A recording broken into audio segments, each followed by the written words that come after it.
It's not going to work. I'll put it right there. So thanks to Matt and Becca for creating this space and inviting me to participate tonight, and thanks to my co-presenters.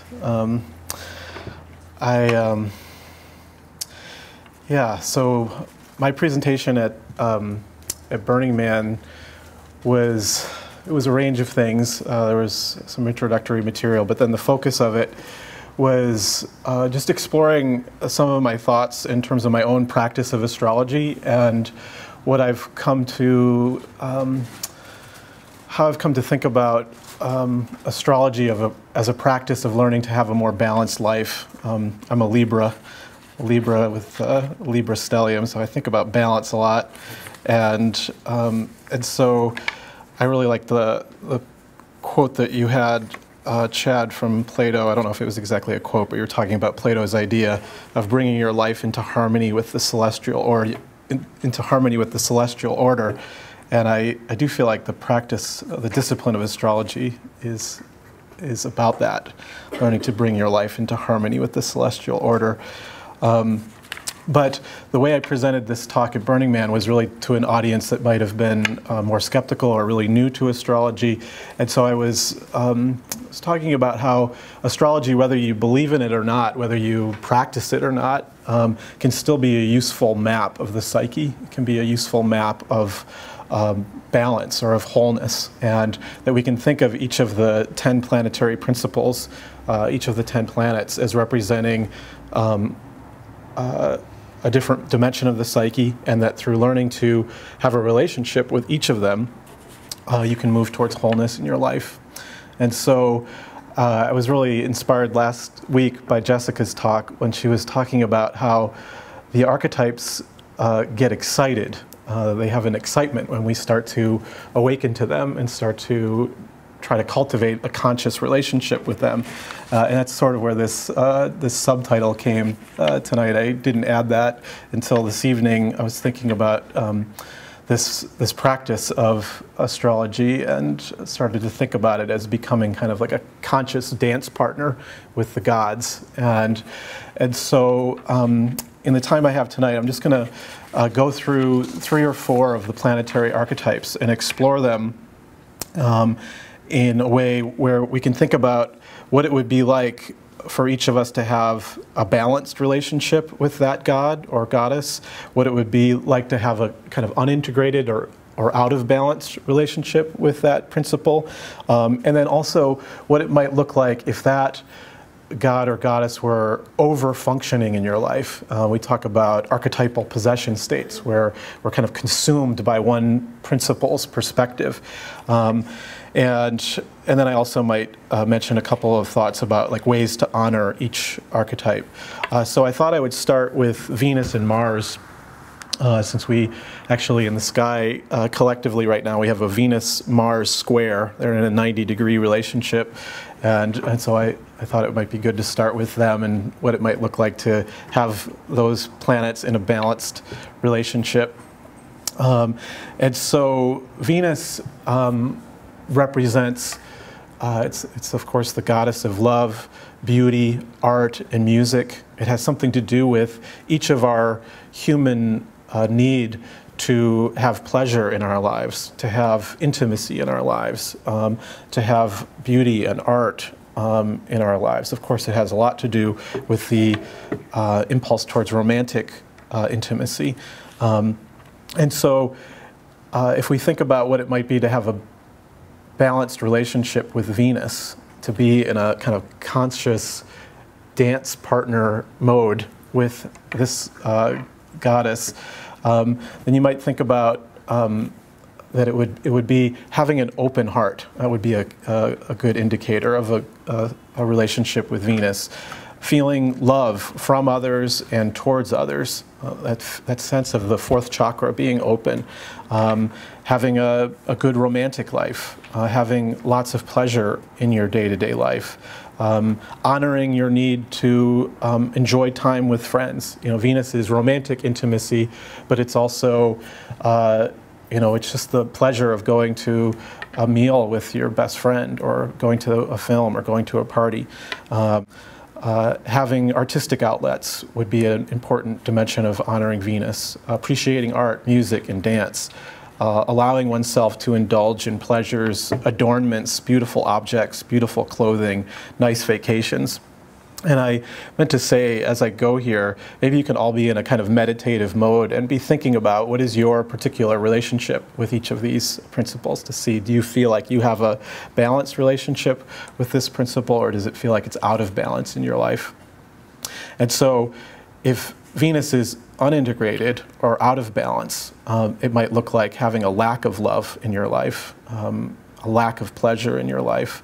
It might look like having a more armored heart, not prioritizing your social life, not prioritizing beauty in your life. I remember talking with a client at one point about Venus and just asking her about whether she has paintings up in her home, or whether she prioritizes the beautification of her environment. And this particular person had a kind of blocked relationship with Venus, and it wasn't something that was a real focus for her. And so a lack of art and music, not having much of a sense of style, not prioritizing the beautification or adornment of yourself. And so if Venus were more in an over-functioning possession state, it might look like hedonism. That's a Venus shadow potential. Overeating, overspending, prioritizing love and romantic intimacy above all else, being irresponsible in the name of love, giving into taboo pleasures that cause great damage, being unfaithful, the artist who doesn't pay their bills or have a life beyond their art, sacrificing yourself for love. Ways that you might honor Venus, it could be devotional heart practices, dating, going to parties, dancing, going to live music concerts, visiting a museum, buying flowers or beautiful objects, adornments, sensual touching, take a vacation. And then lastly here, I've added with each one of these principles that you might create a prayer for each god or goddess to try to consciously call out to that principle to create more balance in your relationship with that archetype. And so an example of a prayer to Venus might be, "O Venus, help me have more beauty, love, and pleasure in my life." And so moving on now to Mars. When Mars, of course, is the god that has to do with courage, confidence, assertiveness. It's the god of war, and so it has something to do with aggression and anger, conflict, injuriousness. It definitely has something to do with like taking action, leaping forward into action. And so when Mars is more balanced in your life, there is a strong capacity for being assertive, for being direct. Feeling a fire for life is a sign of a strong Mars. Healthy expressions of anger, where you're able to express in a kind of clean way where you're feeling anger in your life, and being able to assert that in a way that is not damaging. I've been thinking about Mars recently in terms of like the difference between expressing anger in a kind of explosive way and just a kind of clean assertiveness. And I think when Mars is more balanced, there's a kind of calm way in which you're able to assert its energy. The ability to be direct, courage, confidence, athleticism, a warrior's willingness to engage with life's challenges, the Aikido master of life. When Mars is less integrated or unintegrated, there can be a lack of fire, a kind of inability to get up and go, can't get out of bed, a lack of athletic outlets in your life, a lack of courage, a lack of confidence, an inability to take action, an inability to be straight with people. Mars is that capacity to be a straight shooter. Conflict avoidance might be a sign of a kind of weak Mars. I think about Mars as like it's the soldiers or the knights that are protecting your own interior castle. You know, it's the warriors that you can call upon to protect yourself and to assert yourself. And so, but when it's unintegrated, you don't have that sense of being able to call upon an inner warrior to protect yourself or fight for yourself. When Mars is over-functioning or in a kind of possession state, it could look like anger management problems, irritability. Impatience is a sign of like an over-functioning Mars, where people who have a really dominant Mars like just want to do it. They just want to go now, and so that can be a form of impatience. An inability to sit still or be quiet can be a hyper-functioning Mars. Being a drill sergeant.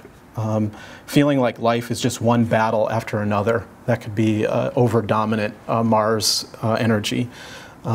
Feeling like taking action is all that matters, as opposed to maybe being able to be more reflective or to be able to sit still and wait for the right moment to take the action. Ways to honor Mars. Join a gym, self-defense training, anger management training, get a personal trainer or a coach, you know, finding an ally that can help you cultivate that inner warrior. Outdoor adventures, taking a hike, just taking action can be a way of honoring Mars as opposed to just sitting there. Leaping forward into life, building a fire, just do it. That's Mars's motto. A prayer to Mars might be, "Oh Mars, help me to assert my needs."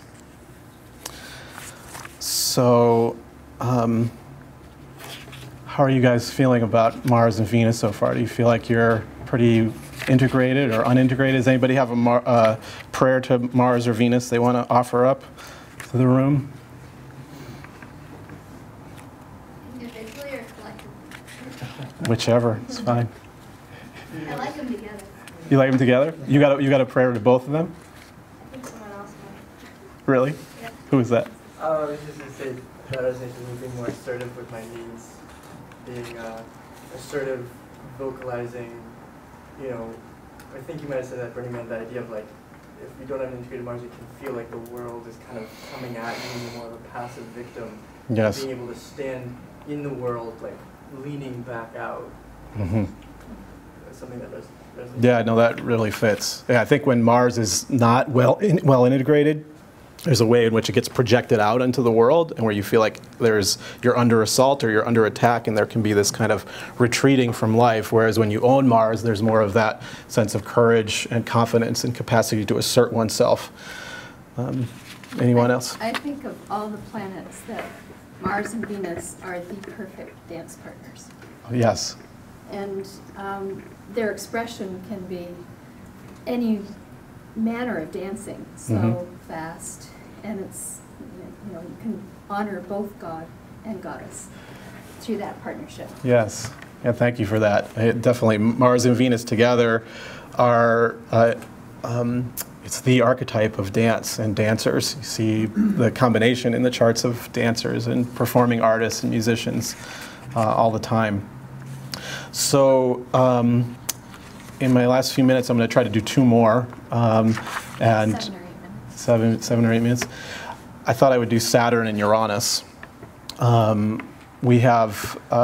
at the tail end of a Saturn-Uranus opposition collectively, and so the whole world has been engaged in a period of trying to reconcile these two energies that are so different, completely opposite in many ways. And so Saturn is such a complex archetypal principle, but when it's balanced and well integrated, there's a sense of being grounded. There's a sense of a kind of ease with which one can be disciplined. Saturn has a lot to do with like backbone and integrity. It's like our inner solid structures. Saturn also has something to do with humility. And so when it's well integrated, I think people who have a well integrated Saturn are more down to earth, humbler. The capacity to be focused is a Saturn gift.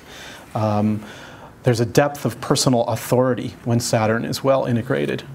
Saturn has a lot to do with the areas of life that take a long, hard effort to integrate. And so people who have a well-integrated Saturn are willing to take a long period of time to move towards completion of something or towards owning their authority in a particular area. So Saturn brings a depth of personal authority. It brings gravitas. It builds character. It gives a capacity for being organized. There's also Saturn has a lot to do with death and suffering. I sometimes define Saturn as Buddha's first noble truth, that life contains suffering. And so Saturn, when it's well integrated, there's a kind of humility and acceptance before the reality of suffering and death, as opposed to the impulse to try to control or avoid or run from suffering and death. There's a capacity for restraint and caution. There's often a mastery of career. There's a capacity for commitment and loyalty. Money saved for a rainy day.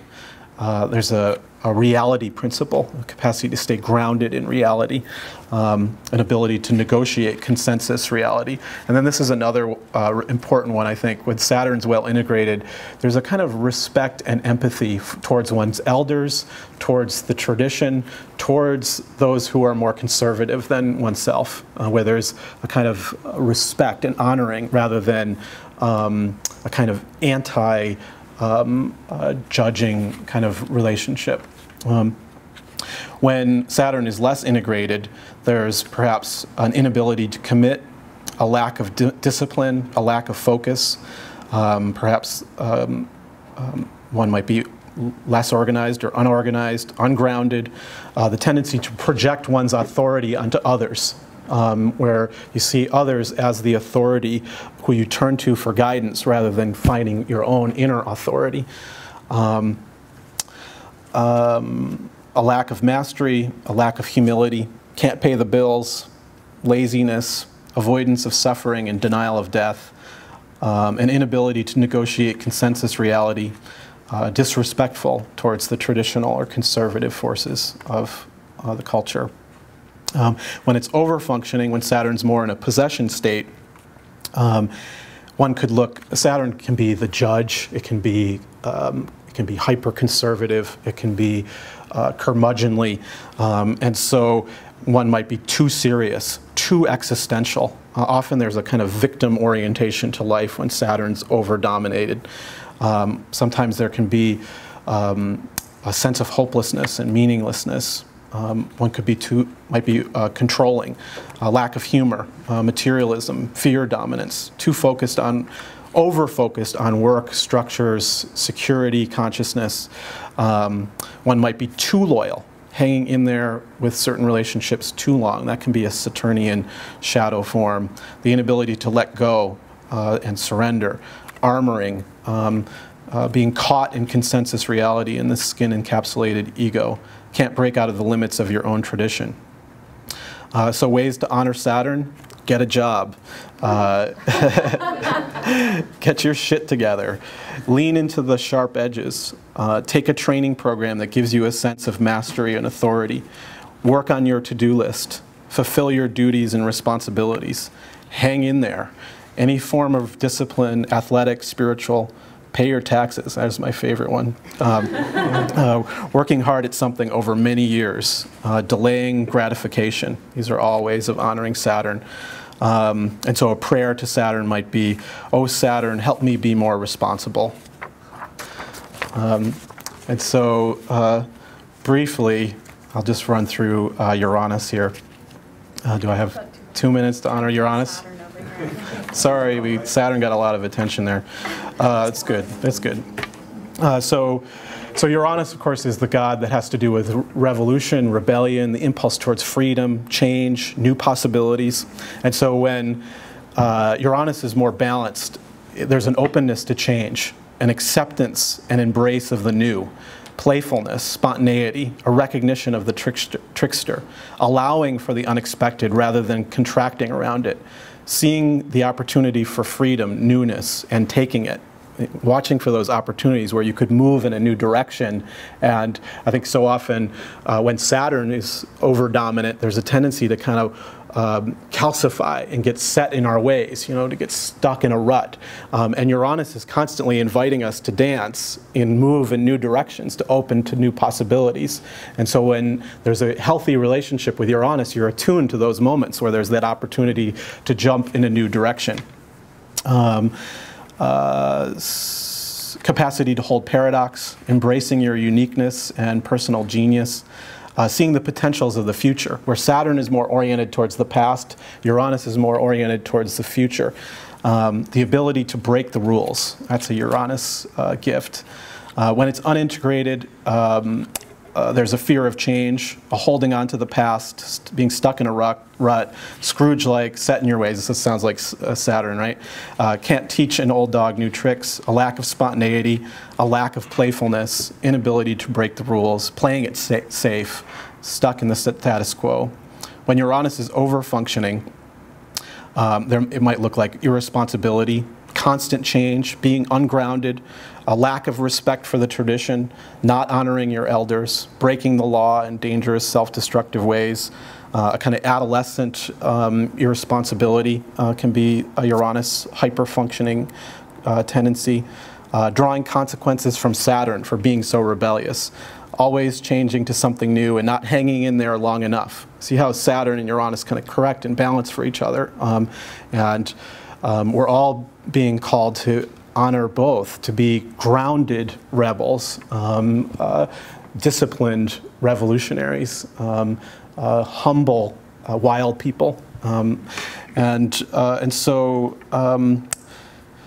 Ways to honor Uranus: break the rules, open to change, let go of the past, open to the possibility of breaking free of your limited structures, break out of the mold, restructure your life, do something spontaneous, surprise yourself or others, quit your job, move, learn something new, visit a counterculture site like Esalen, protest, start a revolution, go to a rock and roll concert, play hooky. And the prayer to Uranus: "Oh Uranus, help me open to new possibilities." So I will end with that and open it up to questions now. So thank you.